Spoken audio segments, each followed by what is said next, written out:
Salve, salve, rapaziada, Mensageiros da Profecia.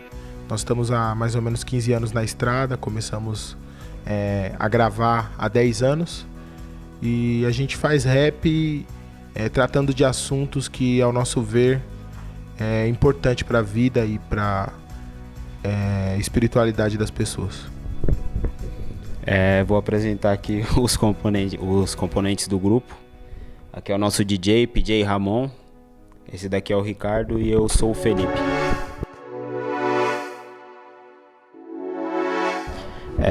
Em relação ao nome Mensageiros da Profecia, quando a gente foi introduzido no rap, a gente sempre foi fissurado por esse lance de final dos tempos e tal, pelo lance do Apocalipse. E o primeiro grupo que a gente teve foi o Amargedon, porém já existia um grupo com esse nome. E aí, procurando um nome que tivesse a ver com o Apocalipse e tal, que era algo que a gente gostava muito, a gente tava entre Cavaleiros da Profecia ou Mensageiros da Profecia. E aí fizemos uma votação aqui entre a gente. Aí deu...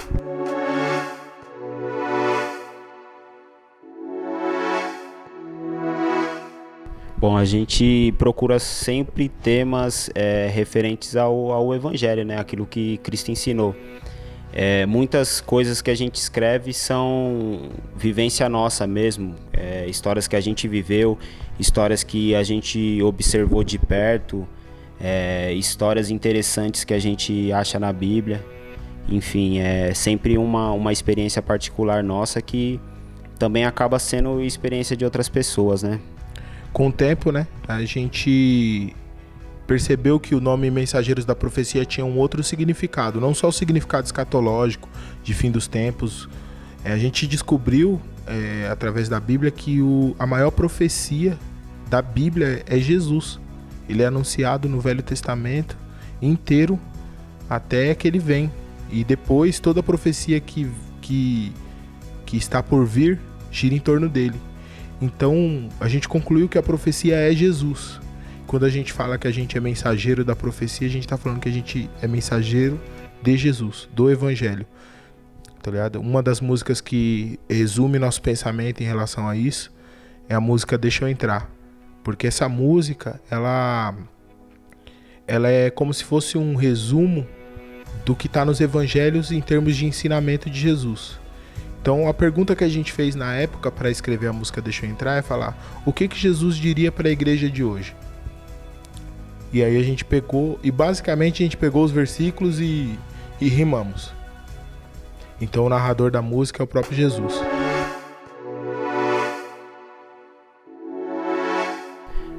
Na verdade, sempre houve um preconceito grande em relação ao rap. E assim, baseado naquilo que as pessoas observavam, né? Que o rap, mesmo depois que ele entrou na igreja, ele sempre foi muito rua, entendeu? Sempre trouxe uma mensagem bastante contundente e tal. E quanto a nós, assim, não teve tanta rejeição, porque assim, apesar de causar um choque no momento que a gente entra nas igrejas, mas ali nas primeiras frases, nas primeiras rimas, a gente já acaba quebrando esse preconceito e as pessoas veem que traz uma mensagem, como que eu posso dizer? Do Evangelho mesmo, uma mensagem transformadora. O louco da gente é o seguinte, que a figura da gente, ela pode até espantar a pessoa que é tradicional, mas basta dar um segundinho de atenção pra gente, pra pessoa perceber que a questão estética é apenas a nossa cultura, porque a gente foi criado, eu fui criado na Zona Sul de São Paulo, ouvindo rap, e o Felipe também. Então, essa é a nossa forma de viver culturalmente. Mas a essência que está em nós, ela é bem maior do que isso. Mas nem por isso eu vou mudar a minha estética, né? Porque a estética é irrelevante mesmo. E acaba virando ferramenta de evangelismo, porque as pessoas tendem a dar ouvido para quem elas são mais parecidas. Inclusive, esse é o motivo do preconceito. Quando a gente entra numa igreja, a gente não é tão parecido com as pessoas que estão lá dentro. Mas basta dar, como eu disse, um segundinho de atenção pra gente, pra o preconceito cair por terra. Vocês têm alguma referência? Qual é uma referência de vocês?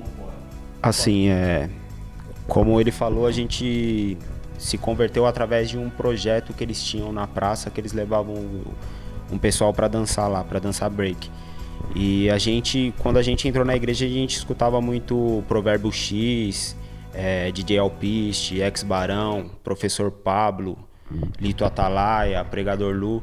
E foi muito importante para nossa conversão e também para nossa formação, né? Porque eram caras ali que estavam na linha de frente do movimento do qual a gente passou a ser parte, né?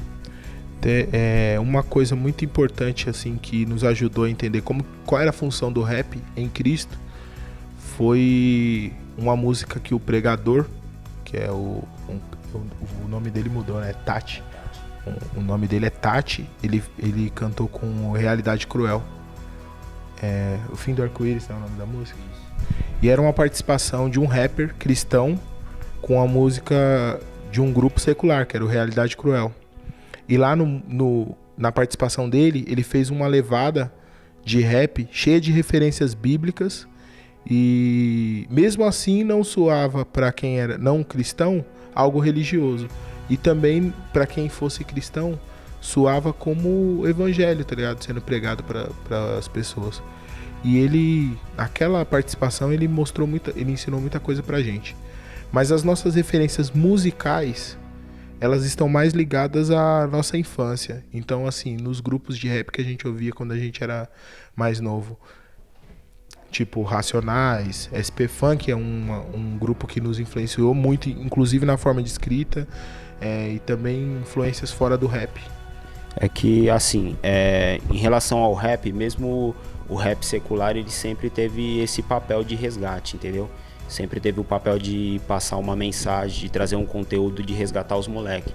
Então não existe muita diferença entre o rap secular e o rap gospel. O objetivo sempre foi o mesmo. Sempre foi resgatar vidas e mostrar uma solução para diversos problemas aí que a gente vive no dia a dia. A diferença do rap quando ele é feito por um cristão é que, além de observar a questão social, de resgatar a pessoa do crime ou trazer uma cultura para alguém, a gente vai um pouco além e tenta trazer um alimento para a alma da pessoa, tá ligado? Então é uma diferença fundamental.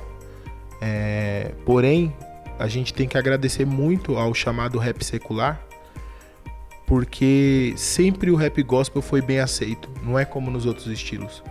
Então você pega aí vídeo do Pregador Lu, do Apocalipse 16, no palco junto com os caras do Racionais e sendo bem aceito. Isso daí, para alguns pode gerar um choque. Falar um crente no meio dos caras, tá ligado? Para alguns pode gerar um choque, tipo os crentes no meio dos caras, mas para nós que estamos ligados diretamente ao evangelismo, a gente sabe que só dá para ser luz se você tiver em meio às trevas. Não dá para você ser luz onde há luz, tá ligado? E assim, pela caminhada de Jesus, a gente vê essa postura de Jesus.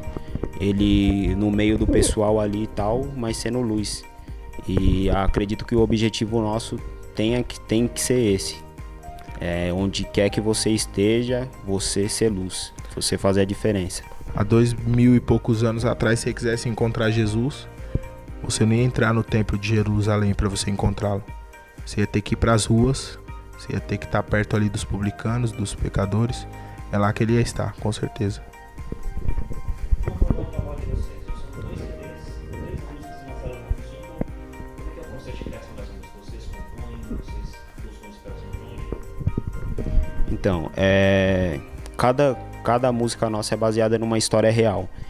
O nosso segundo trabalho, ele mostrou muito isso. Tem a história do pai do Ricardo, tem a história do meu pai, tem a história do primo do Ricardo, que era jogador de futebol e tal. Então a nossa inspiração, na verdade, é essa vivência que a gente tem. E por ter vivido o tema, acaba sendo muito rápido o processo criativo das músicas, né? A gente acaba desenrolando bem rápido, porque a gente já viveu aquilo, entendeu? Eu costumo dizer que nossas músicas são como se fossem fotografias de momentos da nossa vida, especialmente momentos que a gente teve alguma experiência com Deus. Essa música Vou Me Entregar, que é a música que eu retrato o momento em que meu pai estava em coma, à beira da morte, tá ligado? É uma música que fala de uma experiência com Deus sobre salvação. Uma experiência em que Deus traz a salvação da vida eterna, tá ligado?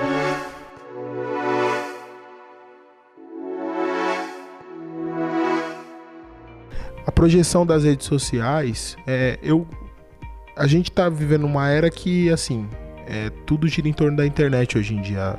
As pessoas, quando vão consumir qualquer tipo de mídia, vídeo, áudio, é internet. E eu enxergo que a internet é só uma documentação, digamos assim, digital do que acontece na vida real, né? Então, assim, antigamente eu ouvia uma música e eu gostava, eu ia lá e levava o disco na casa da pessoa, a fita, o CD, e a pessoa ouvia, e isso não tinha registro. Hoje em dia se tem registro dessas coisas. Então, quando eu compartilho uma música, vai ficar ali, enquanto ninguém apagar, todo mundo vai saber. E dá pra contar em números. Então, ver a projeção na internet do Mensageiros, pra mim, é uma resposta de que as pessoas, além de gostar, elas têm compartilhado nossa mensagem por se identificar. O importante a se ressaltar é que agora que a gente tem a internet e tal, as informações elas passam adiante muito rápido. Então ficou bem mais fácil você evangelizar. Basta você produzir um conteúdo de qualidade. Quando eu falo de qualidade é em todos os sentidos, né? Que isso daí vai girar o mundo inteiro. Tem pessoas de Moçambique que nos procuram e tal, e querem gravar as nossas músicas no idioma deles, que é o francês e o crioulo e tal. E isso aí é muito interessante, porque o evangelho tem sido pregado de maneira bem rápida.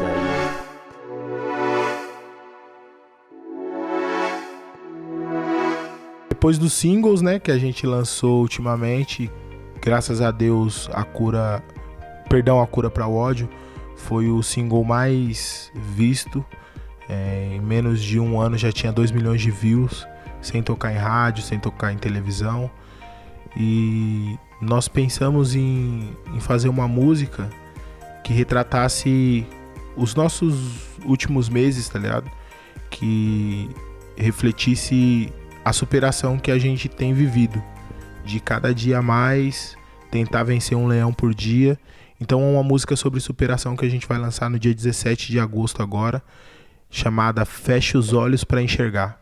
É a nova música aí do Mensageiros.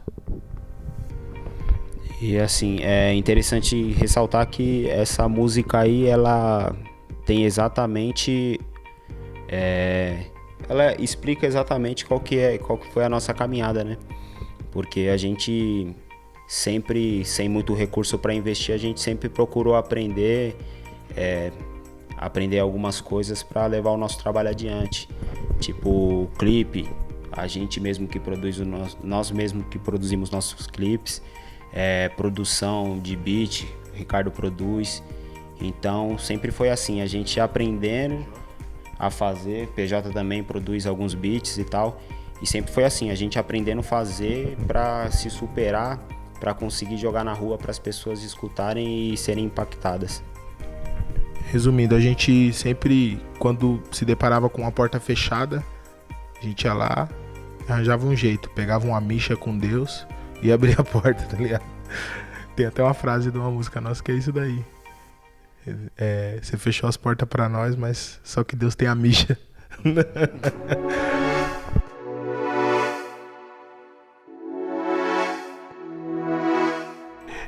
Eu entendo que a iniciativa é não só boa, como é assim que tem que ser.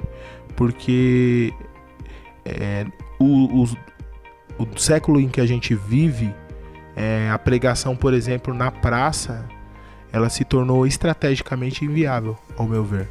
Então, como que a gente vai permear os corações, tá ligado? na minha opinião, é através da arte. Então, que cristãos sejam cineastas, produtores de vídeo, de música, e essa iniciativa de pegar e dentro da igreja a gente se fortalecer, abrindo portas um para os outros, não só é importante, como tem princípio bíblico, que é o princípio do amor, da união, e gera frutos, cara. Porque se a gente estiver fortalecido dentro da igreja, quando a gente sair para fora para fazer um evangelismo, a gente vai ter base para isso. Quando a gente sair para fora para fazer evangelismo, a gente vai ter base para isso. É uma iniciativa muito importante, porque assim, o mensageiro sempre sentiu muito na pele isso daí, de estar ali no campo de batalha e estar sozinho, ser nós por nós mesmo, entendeu? E eu acho muito interessante sim essa iniciativa e tal, e eu creio que seria muito importante outros ministérios pegar essa visão, entendeu? Porque o músico, o artista em si, ele se sente muito sozinho em relação a isso, em relação em estar ali na linha de frente, levando o evangelho, mas não se sente tendo um suporte, né, para continuar a caminhada. O importante também, eu acho que o maior suporte que a igreja pode dar para o artista é, em primeiro lugar, entender que o processo artístico não é subir num púlpito e cantar ou subir num evento e cantar. O processo artístico começa em casa, quando a pessoa já começa se dedicando, estudando, tanto para aprender a escrever quanto para cantar, para aperfeiçoar o dom que Deus deu, e também espiritualmente. Então a igreja às vezes se preocupa muito com a questão espiritual, cobre os artistas de oração, mas esquecem que o artista gasta tempo, gasta dinheiro, gasta vida fazendo a parada. E nessa questão, o retorno às vezes não é o retorno esperado. O que eu vejo se a gente começar a ter consciência de que a maior ferramenta que a gente tem como igreja para levar Jesus até a vida das pessoas é a arte, e a gente começar a investir nisso, eu sei que a maioria das igrejas já se atentou de alguma maneira para isso, mas se a gente fortalecer essa ideia, o processo, né, mano, de evangelização do Brasil, de ganhar as vidas, ele vai ser ainda mais acelerado e ainda com maior qualidade, porque a música, ela fala a linguagem do coração, tá ligado? Ela não fala a linguagem do intelecto, ela fala a linguagem do coração. E a gente entende o seguinte também, a pessoa que tá com a vida destruída, às vezes a pessoa que tá depressiva, ela não tem força nem de sair de casa de repente para ir assistir um culto. E de repente ela é impactada porque ela clicou num vídeo ali que estava na internet e tal, com um tema que fala a respeito do que ela está vivendo ali. Então é muito importante isso sim, patrocinar os artistas, porque às vezes eles chegam onde a igreja não tem chegado, né? E chega como igreja, porque a gente entende igreja como seres humanos ali, entendeu? Levando o evangelho. Puxando um gancho aí sobre o que ele falou do suicídio, a nossa música Peso da Dor, que trata do assunto, suicídio e depressão, nós tivemos experiências de pessoas, por exemplo, que não falavam com a própria família e que vieram comentar embaixo da música e pedir ajuda para nós. E a gente passou um tempo acompanhando uma dessas pessoas, e ela só falava com a gente, não falava com os parentes dentro de casa, e falava com a gente no WhatsApp, e falava com a gente no WhatsApp. Graças a Deus, ela saiu dessa situação. Ou seja, a música chegou aonde, mano, dificilmente qualquer outra estratégia chegaria.